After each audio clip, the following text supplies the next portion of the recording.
So, the development of consciousness.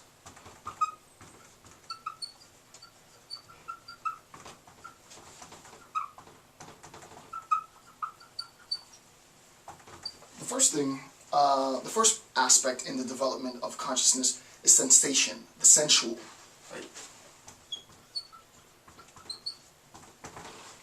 The first component part in the development of consciousness, in its most basic form, is the development of sensual experience. And sensual experience for her is unincorporated in memory. For a memory within my mind, when I'm reflecting back on an object, right? When I'm reflecting back, and that looks pretty bad.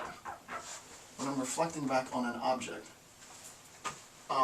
in this memory is devoid of sensation, right? So that we have sensual experience here, but there isn't a sensual experience in my mind, right? I just have a memory of whatever that thing might have been, right? So that sensual sensation is lost in the transference from the objective world into my memory, and that's very important, right? I'll say that again, right? For Rand, sensation obviously is lost from the objective experience into my mind. And we'll see the implications of that in a second. So sensual is unincorporated within the memory and only identify that something exists, right? Sensation only identifies that something exists. It never identifies what that thing is, right? When I'm sensing something, I recognize that there is this thing, right? I recognize that it exists. In sensation, I recognize that there is this thing here, X. However, in sensation, according to Rand, I never recognize, right? I never recognize what that thing is. I just see it for what it is.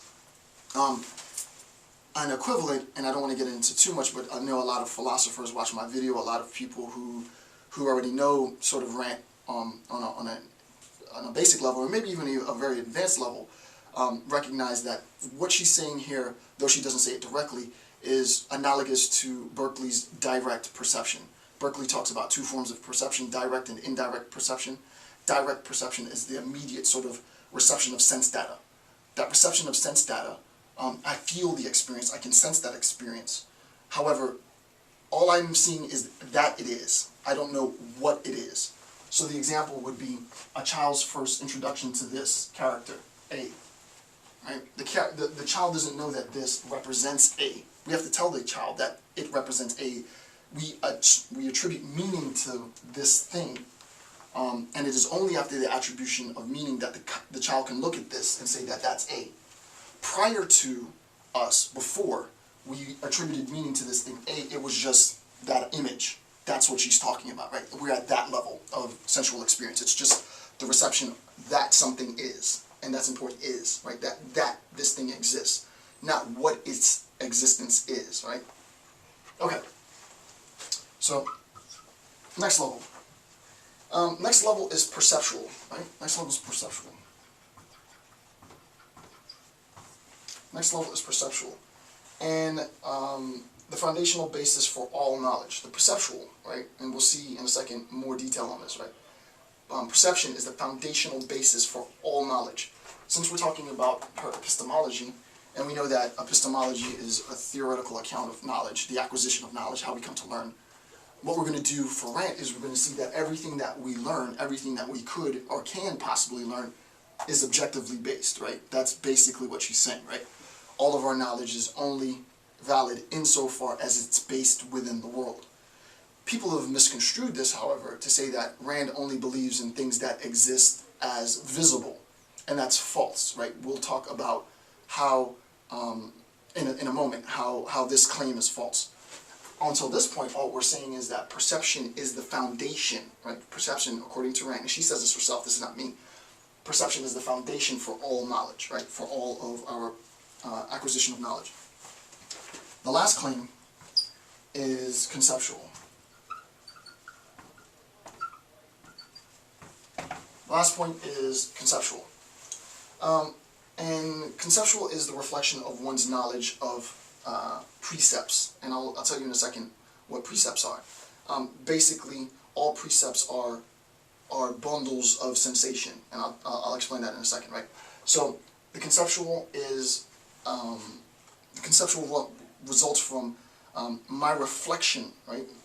The individual agent, the individual perceiver's reflection on precepts, on knowledge, right? On the things that I've experienced, on the sensations that I've had in the world, right?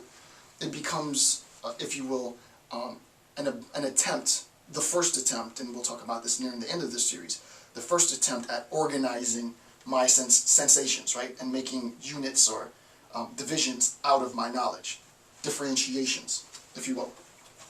Okay, so the question is, what is a precept, right?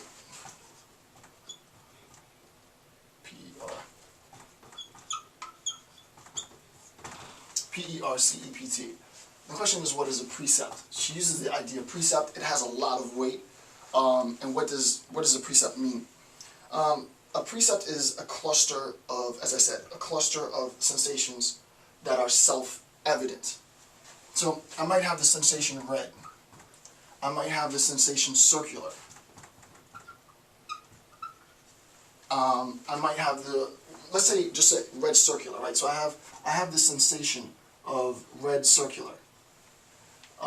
We recognize from what we stated before that according to Rand, the sensation is going to be lost once it becomes memory, right? Once the sensation ceases, right? Once I stop seeing the fact that it's circular and I no longer see the fact that it's red, I no longer in my mind have the sensation proper of red in my mind. There are a lot of philosophers in contemporary philosophy that want to challenge this conception.